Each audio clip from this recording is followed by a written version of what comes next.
Okay, so in this video, we will give an example of the chain rule that also involves the product rule. So we want to find the derivative with respect to x of the following function. So clearly we have a product between the 7th power of this cubic polynomial times the 5th power of this quadratic polynomial. So right away we have to apply the product rule. So as always, we take the derivative of the first function, and if you look at this closely, we have a composition, right? If you evaluate this expression, you first have to evaluate the cubic polynomial, then raise it to the power of 7. So we have to apply now the chain rule. First, differentiate the outside function. Power of 7 requires the power rule, so bring down the exponent. Subtract 1, you have a 6. Of the inner function, 2x cubed plus 1. But that's only the derivative of the outside function of the first function. There's still the argument left over. So since we have a second layer to our function, by the chain rule, we have to multiply what we have so far by the derivative of the second layer. This one is much simpler. We get 6x squared plus 0, therefore 6x squared. This peels off the second layer of the first function. Nothing remains, so we now have the full derivative of the first function. And that's just part 1 of our product rule, right? Derivative of the first function times the second function.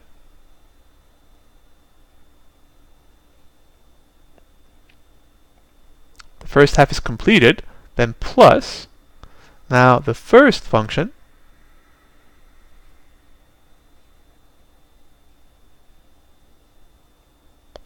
times now the derivative of the second function. And again, we have a composition. If you evaluate the second function, you have to first evaluate the quadratic polynomial, then raise it to the power of 5. So the power of 5 function is the outside function. By the chain rule, we have to first differentiate the outside function. So bring the power down, subtract 1 from the exponent. The argument is the original argument.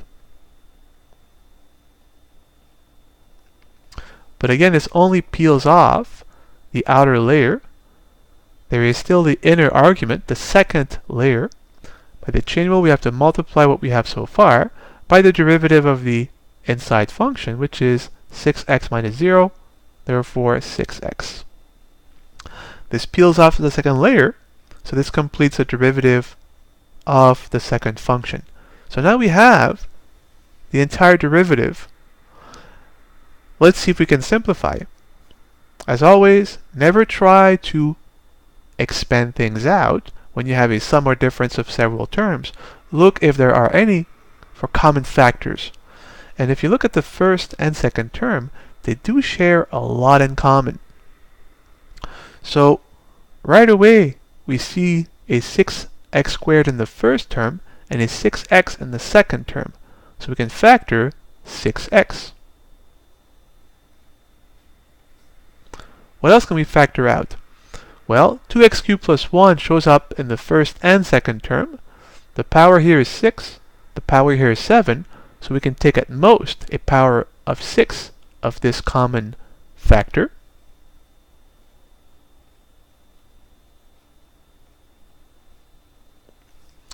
And there is another common factor. 3x squared minus 4 to the 5. 3x squared minus 4 to the 4. So there are 4 of those here, 5 of those here. We can take at most 4 of them.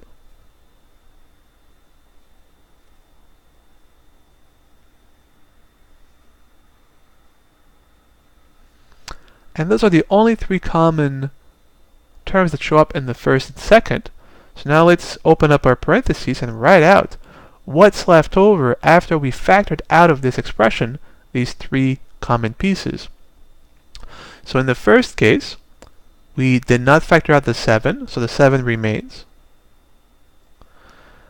This term, to the 6, we took all of it, so this term is gone. Then out of the 6x squared, we factored the 6, so the 6 is gone. But since we only factored an x from the x squared, that leaves us with an x. And finally, out of the 3x squared minus 4 term, we factored 4 of them. Since we had 5, that leaves us with one of those.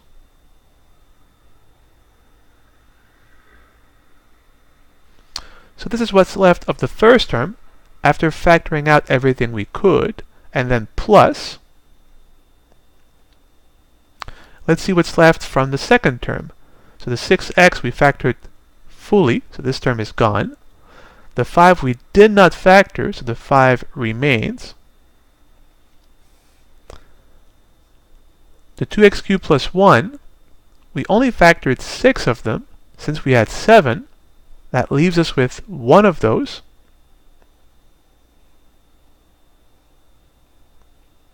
And the 3x squared minus 4, we factored 4 of them. We only had 4, so all of this is gone.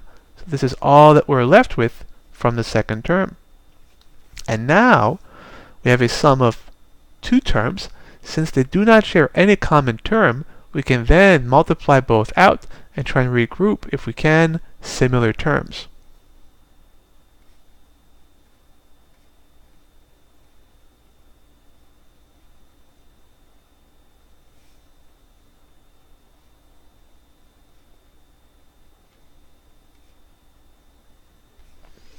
So if we multiply things out, we get 21x cubed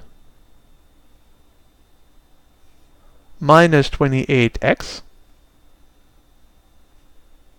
then plus 10x cubed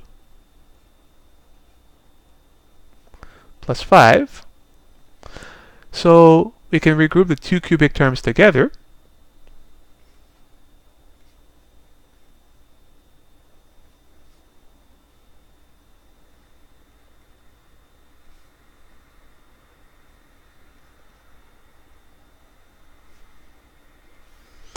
So we get 31x cubed, and minus a single multiple of x, 28x, and a single constant plus 5. And we have this cubic polynomial, and it's really not clear if and how we can factor this polynomial, so we simply leave it as it is. And now we have the derivative of the original function, fully factored and simplified using the product rule and the chain rule. And that's it.